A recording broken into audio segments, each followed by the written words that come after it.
बिस्मिल्लाहिर्रहमानिर्रहीम। अस्सलाम वालेकुम स्टूडेंट्स, कैसे हैं आप लोग सब। स्टूडेंट्स, आज का जो टॉपिक है हमारे पास वो है एक्सरसाइज 1.5 कॉम्प्लेक्स नंबर के ऊपर ये एक्सरसाइज है। इसमें हम अपनी पूरी कंप्लीट एक्सरसाइज जो है वो सॉल्व करेंगे, ठीक है। लेकिन उससे पहले आप लोग मेरे चैनल को ज़रूर लाइक और सब्सक्राइब कीजिएगा ताकि आपको आगे के सॉल्यूशन जो है वो बआसानी मिल सके।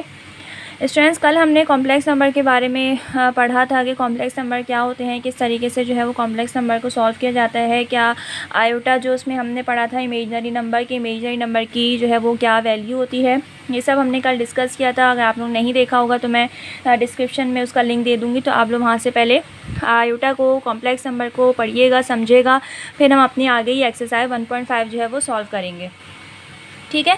अच्छा, इसमें हम स्टार्ट करते हैं। चलिए, बिस्मिल्लाहिर्रहमानिर्रहीम। सबसे पहले जो उन्होंने एक्सरसाइज 1.5 में जो क्वेश्चन दिया हुआ है वो है right the following complex number in the form of a plus iota b, यानी कि जो जितने भी यहाँ पे नीचे जो ऑर्डर पेयर दिए हुए हैं, ठीक है, इनको सबको हमें इस फॉर्म में यानी कि कॉम्प्लेक्स नंबर की फॉर्म में a प्लस आयोटा b की फॉर्म में लिखना है। ये जो नीचे जितने भी ऑर्डर पेयर्स हैं, ऑर्डर पेयर स्टूडेंट्स डिपेंड करते हैं दो वैल्यूज़ पे, एक a और एक b पे, x y कह लें, a b कह लें।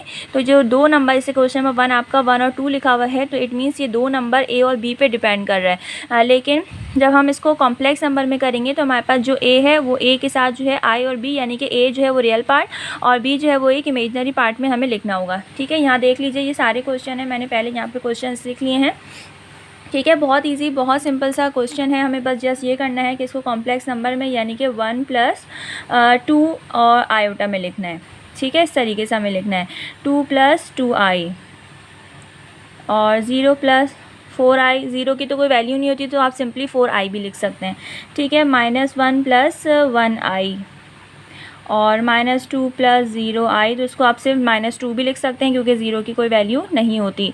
माइनस प्लस 4i, ठीक है। तो ये देख लीजिएगा, बहुत आसान सवाल है। हमने इस जस्ट को a और b को हमने i की फॉर्म में यानी कि a प्लस आई बी की फॉर्म में कर दिया। तो जितने भी क्वेश्चन थे ऑर्डर पेयर्स को हमने उसको कॉम्प्लेक्स फॉर्म में करें। दूसरा जो पार्ट है इसका स्टूडेंट्स, वो कह रहे हैं आपसे कि identify real imaginary number of the following complex number के नीचे जितने भी आपने को उन्होंने क्वेश्चन दिए हैं, इसमें आपको ये बताना है कि इसमें से रियल पार्ट कौन सा है और इसमें से इमेजनरी पार्ट कौन सा है।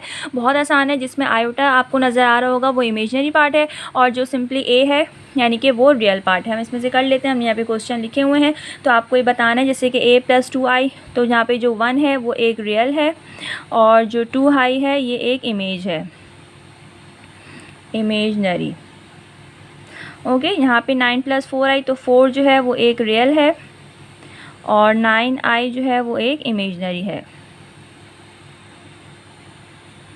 उसके बाद -6 और -5 और 6 है, तो स्टूडेंट्स पहले आप लोग जो है वो इसको आयोटा की यानी कि कॉम्प्लेक्स फॉर्म में लिख लीजिएगा। -5 प्लस 6i और जो यहाँ पे जो -5 हो जाएगा वो एक रियल हो जाएगा और जो 6i है वो एक इमेजनरी हो जाएगा। बहुत सिंपल से हैं ये, जस्ट एक MCQs के लिए आपके हवाले से कह लें कि MCQs की एक्सरसाइज आपकी इस तरीके से होती है। -1 जो स्टूडेंट्स वो एक रियल है और जो -i है वो एक इमेजनरी है,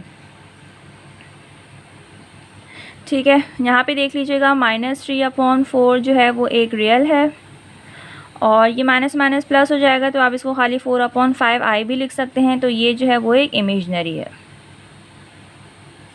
ठीक है स्टूडेंट्स। ये बहुत इजी से क्वेश्चंस हैं, बहुत सिंपल से, जस्ट आपको ज़रा से फॉर्म में लिखने हैं, तो ये आपके आसानी से सॉल्व हो जाएंगे। उसके बाद नेक्स्ट क्वेश्चन देख लीजिएगा। हमारा नेक्स्ट क्वेश्चन लास्ट क्वेश्चन है 2i -1, तो इसमें से यहाँ पे जो -1 है स्टूडेंट्स वो एक रियल है और जो एक 2i है यहाँ पे वो एक इमेजनरी है। क्लियर, बहुत आसान है, आपको समझ आई होगी बात।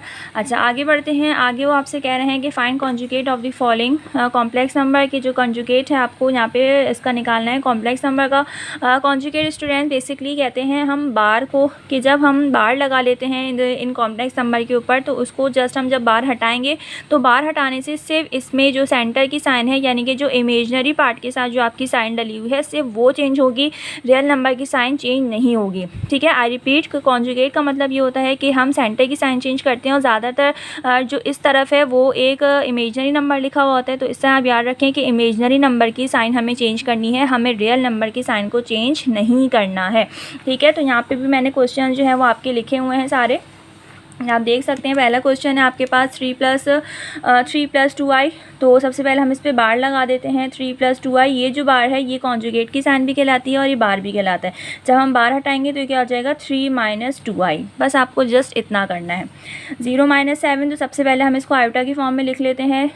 0 और -7i, इसके ऊपर जब हम बार लगाएंगे तो हो जाएगा 0 + 7i। ठीक है। अच्छा, -1 -i, बार लगाया यानी कि कॉन्जुगेट लगा दिया, तो ये क्या हो जाएगा आपके पास 1 + i। ठीक है। उसके बाद यहाँ देख लीजिए, पहले ही जो फॉर्म है आपको इसको एक कॉम्प्लेक्स की फॉर्म में कर लीजिए स्टूडेंट्स। तो ये कॉम्प्लेक्स की फॉर्म में क्या हो जाएगा, -1 + 0i। और जब आप इसके ऊपर बार लगा लेंगे इस तरीके से, तो साइन इसकी इस तरह हो जाएगी। 0 को आप हटा भी सकते हैं। नाउ यहाँ पे भी कर लेते हैं -1 प्लस और ये -4/5 आयोटा। इसके ऊपर जब हम बार लगाएंगे तो जो हमारी साइन है वो से वैसे ये सेंटर वाली चेंज होगी, बाकी सब वही रहेंगी। ठीक है। कॉन्जुगेट का मतलब है सिर्फ आपको जो रियल नंबर। अच्छा, यहाँ पे तो देखिए स्टूडेंट्स कि यहाँ पे इन्होंने तरतीब जो है वो चेंज की हुई है। 1 इधर आना है, ये इधर आना है, तो मैं इसको अरेंज करके ही लिख रही हूँ। ठीक है, इस तरीके से। और फिर जब इसका बार हटाएंगे तो ये हो जाएगा -3i। क्लियर। तो कॉन्जुगेट का मतलब ये होता है कि आपको सिर्फ इमेजनरी नंबर की यानी कि जो सेंटर की साइन है आपको वो चेंज करनी होती है, इसके अलावा और कुछ नहीं करना होता। आगे बढ़ते हैं क्वेश्चन नंबर 4 की तरफ। क्वेश्चन नंबर हमसे वो कह रहे हैं कि वेरीफाई डबल जेड का, यानी कि जेड जो है वो कॉम्प्लेक्स नंबर को डिनोट करता है। कि कह रहे हैं कि कॉम्प्लेक्स नंबर का अगर आप डबल बार करेंगे, अगर आप यहाँ पे देखें स्टूडेंट्स तो आपको जेड के साथ डबल बार नज़र आ रही होगी। जेड का बार है और फिर अगेन बार है। कह रहे हैं कि जेड का जब हम डबल बार करेंगे तो वो बराबर हो जाएगा किसके, जेड के ही बराबर हो जाएगा of the following complex number. यहाँ से इस क्वेश्चन है इसको हम सॉल्व कर लेते हैं। जैसे कि देखें स्टूडेंट्स, क्वेश्चन नंबर 1 जो है वो है 4 + 7 + 9/10 आयोटा। अब यहाँ पे इन्होंने जो है हमें ये एक z दिया हुआ है और यहाँ पे हमसे क्या जा रहा है कि z का हमें डबल बार करना है। तो हम किस तरह करेंगे स्टूडेंट्स कि यहाँ पे हमने अगेन क्वेश्चन उतार लेते हैं। 4/7 + 9/10 आयोटा का डबल बार है। ठीक है। तो जब हम इसका पहले एक बार करेंगे तो 4/7 हमने जब एक बार किया तो ये माइनस की जो प्लस था वो माइनस हो गया i। अभी हमने सिर्फ एक बार हटाया है यानी कि एक दफ़ा कॉन्जुगेट किया। हम नेक्स्ट इसका अगेन जब दोबारा से कॉन्जुगेट करेंगे स्टूडेंट्स, तो हमारी जो साइन है यहाँ पे यानी कि जो सेंटर, ये जो हमारी साइन थी यहाँ पे इस तरीके से कि जो माइनस थी अब हमारी ये प्लस हो जाएगी। यानी कि ये किस तरह हो जाएगा कि ये हो जाएगा 4/7 + 9i। ठीक है। तो आप लोग देख सकते हैं स्टूडेंट्स के जो मैं यहाँ रख रही हूँ सामने कि ये देखें, ये जो क्वेश्चन था जब हमने इसका डबल बार किया तो ये अगेन जो है वो z के बराबर हो गया। डैट इज़ मीन कि अगर आप कॉम्प्लेक्स नंबर का डबल बार करेंगे तो वो बराबर हो जाता है किसके, z के ही बराबर हो जाता है। ठीक है। बहुत सिंपल से क्वेश्चन है, ये भी हमें बस डबल बार करने हैं अगेन। नाउ नेक्स्ट क्वेश्चन है हमारे पास का क्वेश्चन नंबर 2 है 9/11 माइनस के साथ और प्लस 10/9i। इसका भी हमें डबल बार करना है और जो बार है हमारा वो z के बराबर ही हो जाएगा। z का डबल बार -9/11 + 10/9i। ठीक है। यहाँ पे हमें क्या करना है, इसका डबल बार करना है। जब हम इसका एक बार करेंगे तो जो सेंटर में जो प्लस है वो माइनस हो जाएगा स्टूडेंट्स, और एक बार अभी हमारा मौजूद रहेगा ना। हम जब इसका अगेन बार करेंगे तो ये हो जाएगा, जो सेंटर की साइन माइनस है वो अगेन हमारे पास प्लस आ जाएगी। तो आप देख सकते हैं कि जो हमारा क्वेश्चन है z का डबल बार वो ऑलरेडी ऊपर जो हमारे पास क्वेश्चन था वो z के बराबर ही आपको मिल जाएगा। ठीक है। नाउ आगे बढ़ते हैं स्टूडेंट्स। आगे भी सेम यही क्वेश्चन है, हम सारे क्वेश्चन सॉल्व कर लेते हैं इंशाल्लाह, ताकि आप लोगों को बिल्कुल भी सॉल्यूशन में कोई परेशानी ना हो। आगे का जो क्वेश्चन है हमारे पास वो क्या है, क्वेश्चन नंबर 3 1/2 - 3i। ठीक है।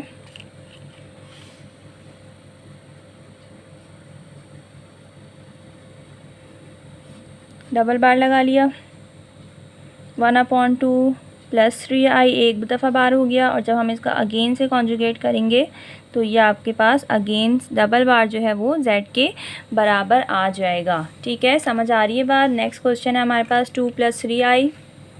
क्वेश्चन नंबर 3 के बाद है क्वेश्चन नंबर 4 आपका है 2 + 3i। ठीक है।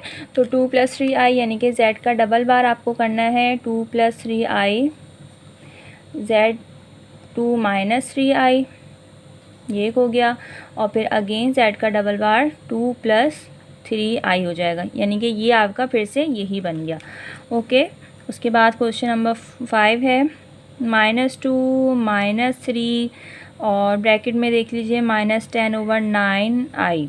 ठीक है। तो अच्छा, यहाँ पे देख लीजिए स्टूडेंट्स कि इसको कॉन्जुगेट करने से पहले ज़रा सा हम इसको सॉल्व कर लेते हैं। किस तरह सॉल्व करेंगे देख लीजिए, -10/9/1, तो हम इसको लिख लेते हैं पहले। -2 माइनस माइनस प्लस हो गया, 3 × 1 = 3, 3 × 3 = 9 हो गया, ये हो गया 10/3i।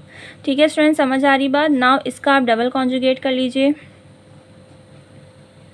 ये एक दफ़ा हो गया और फिर दूसरी दफ़ा जब आप करेंगे तो ये आपके पास सूरज है वो कुछ इस तरीके से आ जाएगी। ठीक है, क्लियर, बहुत ही आसान। उसके बाद है क्वेश्चन नंबर 6, 4x + 3i और y।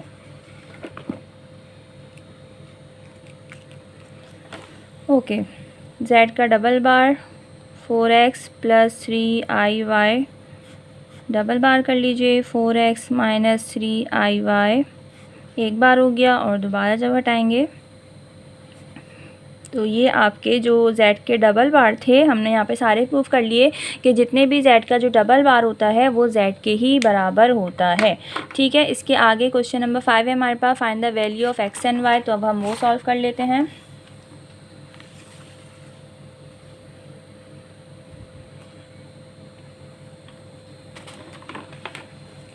यहाँ पे वो आपसे कह रहे हैं कि question number 5, find value x and y। Sorry, ठीक है। तो क्वेश्चन नंबर 1 है हमारे पास, x + y आयोटा बराबर हो गया -5 + 5 आयोटा। यहाँ पे इन्होंने हमें कुछ क्वेश्चन दिया हुआ है स्टूडेंट्स, और हमसे कहा जा रहा है कि आप को वैल्यू निकालिए x और y की। तो x और y की वैल्यू हम किस तरह निकालेंगे स्टूडेंट्स, कि देखिए यहाँ पे आपको दो साइड दी हुई है, एक लेफ्ट हैंड साइड दी हुई है और एक राइट हैंड साइड दी हुई है, और सेंटर में लगा हुआ है =। इसका मतलब ये है कि लेफ़्ट साइड और राइट साइड जो है वो दोनों आपस में बराबर हैं। तो बराबर होने की सूरत में ये वाला इस हाथ की वैल्यू =, के इस हाथ की वैल्यू के बराबर है, और ये वाली दूसरी वैल्यू =, की दूसरी वैल्यू के बराबर है। आई रिपीट कि ये वाली वैल्यू इसके बराबर हो गई, ये वाली वैल्यू इसके बराबर हो गई, क्योंकि ये दोनों लेफ्ट हैंड साइड आपस में उन्होंने पहले ही कह दिया कि =, है, यानी कि दोनों आपस में बराबर हैं। तो हम इसको किस तरीके से लिख लेंगे, x = -5, यानी कि जो x है हमारे पास वो -5 के बराबर है, और जो y आयोटा है मेरे पास वो 5 आयोटा के बराबर है।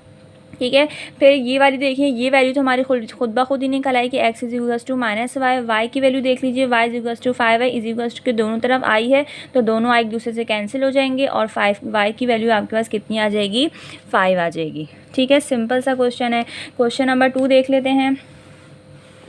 क्वेश्चन नंबर 2 ये रहा। क्वेश्चन नंबर 2 में आपसे कहा जा रहा है स्टूडेंट्स के x² + iy² बराबर हो 16/9 + 9/25 आयोटा। ठीक है, अच्छा, नाउ यहाँ पे भी यही कहा जा रहा है कि जो दो वैल्यू हैं =, के लेफ्ट हैंड साइड और राइट हैंड साइड वो बराबर हैं। तो पहले हम यहाँ पे एक इक्वेशन बना लेते हैं कि x² = 16/9 और iy² = 9/25i। तो देखिए स्टूडेंट्स, यहाँ पे स्क्वायर डाला हुआ है, तो स्क्वायर जब हम हटाएंगे तो हमारे पास =, की दूसरी तरफ क्या आ जाएगा, रूट आ जाएगा, और 16 और 9 का रूट कितना हो जाएगा, 4/3। ये x की वैल्यू आ गई। y² देख लीजिए, y² में आपसे कह रहे हैं 9/25 i, स्क्वायर हटाएंगे तो सामने आपके पास क्या आ जाएगा, आई पे तो आई से आई कैंसिल कर दीजिए, और फिर 9 का रूट कितना हो जाएगा। ठीक है, तो ये हम यही कर लेते हैं 3/5, यानी कि जो y की वैल्यू आपके पास आ गई वो कितनी आ गई, 3/5 आ गई। नाउ नेक्स्ट क्वेश्चन नंबर 3 में आपसे कहा जा रहा है स्टूडेंट्स, y² + x/3i = 121 - 9/5i। ठीक है, तो यहाँ देख लीजिए जो i वाले हैं तो हम इसको i के साथ इधर वाली वैल्यू इधर की इस वाले के साथ होगी, तो y square is equals to 121। Simply y पे स्क्वायर डाला हुआ है, 121 पे रूट आ जाएगा और 121 का रूट 11 हो जाएगा। फिर x/3i बराबर है -9/5i। तो पहले तो ये i से i कैंसिल हो गया। अच्छा, अब क्या करेंगे कि जो x से जो -3 डिवाइड हो रहा है इधर आके हम इसको मल्टीप्लाई करेंगे, -3/5 मल्टीप्लाई बाय 3, ये हो जाएगा -27/5। ये आपके पास एक x की वैल्यू आ गई। ठीक है, नाउ आखिरी और फाइनल क्वेश्चन है इस एक्सरसाइज का। इसके साथ हमारी एक्सरसाइज भी कंप्लीट हो जाएगी स्टूडेंट्स। लास्ट क्वेश्चन है वो ज़रा देख लीजिएगा आप लोग। अंडर रूट में आपसे कुछ कह रहे हैं कि अंडर रूट की वैल्यू के साथ आपका आंसर क्या होगा। क्वेश्चन नंबर 4 है, वो है √5/3x -3/√2y आयोटा बराबर है 6√3/√2 प्लस 2√2/9i। ये पूरा आपका स्टूडेंट्स क्वेश्चन है, ये देख सकते हैं आप लोग, ये क्वेश्चन आ गया। ठीक है, नाम इसको सॉल्व कर लेते हैं। अब किस तरीके सॉल्व करेंगे कि = कि दो ये वाली साइड इसके साइड है और ये वाली इसके साइड के बराबर है। √5/3x बराबर है 6√3 डिवाइडेड बाय √2।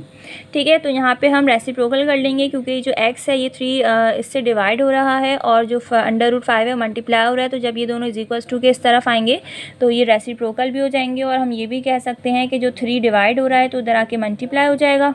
मैं अगेन आपको समझा देती हूँ कि देखें ये जो 3 है ये यहाँ पे डिवाइड हो रहा है। ठीक है, तो जब 3 डिवाइड हो रहा है तो ऊपर चले मल्टीप्लाई हो जाएगा और जो 5 मल्टीप्लाई हो रहा है ये डिवाइड हो जाएगा। इसको हम रेसिप्रोकल भी कहते हैं। x = 6 1 6 6 2 12 6 3 18 √3 और यहाँ पे क्या आ जाएगा स्टूडेंट्स 5 1 5 5 2 10। ओके, तो ये इसका आंसर हो गया। दूसरी वाली साइड भी देख लेते हैं। दूसरी वाली साइड में आपसे क्या कह रहे हैं, -3/√2yi बराबर है 2√2/9i। ठीक है, तो पहले स्टेप में हम i से i कैंसिल कर देते हैं। y = 2√2/9। अब क्या होगा, रेसिप्रोकल हो जाएगा, ये डिवाइड हो रहा है तो उधर आके ये मल्टीप्लाई हो जाएगा और ये मल्टीप्लाई हो रहा है तो उधर आके ये डिवाइड हो जाएगा। नाउ ऊपर क्या हो जाएगा 2 मल्टीप्लाई बाय 2 डिवाइडेड बाय 9 1 9 9 3 27। ठीक है, ये 2 कैसा है क्योंकि √2 आपके गोल्डन रूल के तहत वो 2 होता है। नाउ 2 2 हमारे पास 4 हो जाएगा और नीचे जो है हमारे पास क्या आ जाएगा 27। ठीक है स्टूडेंट्स, ये हो गया हमारे पास पूरी एक्सरसाइज के साथ। हमारे साथ पूरी एक्सरसाइज कंप्लीट हो गई है। ये कॉम्प्लेक्स नंबर की एक्सरसाइज थी, हमारे पास इंपॉर्टेंट एक्सरसाइज थी। तो इसमें हमने सारे क्वेश्चन जो है बहुत अच्छी तरीके से सॉल्व कर लिए हैं। आई होप कि आपको मेरी बात समझ आई होगी। नेक्स्ट एक्सरसाइज हम बहुत जल्दी सॉल्व करेंगे जो कि हमारे पास मोस्ट इंपॉर्टेंट एक्सरसाइज है, एक्सरसाइज 1.6। जब तक के लिए इसकी प्रैक्टिस कीजिएगा, दुआ में याद रखिएगा और मेरे चैनल को ज़रूर लाइक और सब्सक्राइब कीजिएगा। Thank you.